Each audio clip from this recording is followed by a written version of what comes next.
السلام علیکم ورحمۃ اللہ وبرکاتہ۔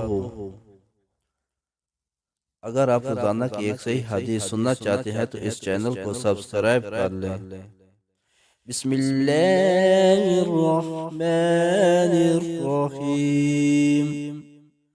آقا کی ذات پر محبت سے درود پڑھ لیں۔ الصلاۃ والسلام علیک یا رسول اللہ وعلی آلک واصحابک یا حبیب اللہ۔ ابو ہریرہ رضی اللہ عنہ سے اور انہوں نے نبی صلی اللہ علیہ وسلم سے روایت کی کہ آپ نے فرمایا دوزخ اور جنت میں باہم اپنی اپنی برتری کے دلائل دیے۔ دوزخ نے کہا مجھے جبر و تکبر کرنے والوں کا ٹھکانہ ہونے کی بنا پر ترجیح حاصل ہے۔ جنت نے کہا مجھے کیا ہوا ہے کہ میرے اندر کمزور، خاک نشین اور عاجز و لاچار لوگ ہی داخل ہوں گے۔ اللہ عز و جل نے جنت سے فرمایا تو میری رحمت ہے، میں اپنے بندوں میں سے جن پر چاہوں گا تیرے ذریعے سے رحمت کروں گا۔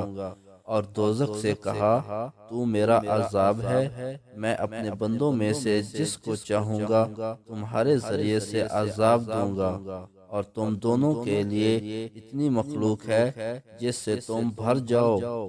رہی آگ تو وہ پوری طرح سے نہیں بھرے گی، چنانچہ وہ اللہ اس کے اوپر اپنا قدم رکھے گا تو وہ کہے گی بس بس، اس وقت وہ بھر جائے گی اور باہم سمٹ جائے گی۔ حدیث نمبر 7173، صحیح مسلم۔ اگر ہو سکے تو اپنے والدین اور آقا کی ساری امت کے صالح ثواب کے لیے اس حدیث کو زیادہ سے زیادہ شیئر کریں۔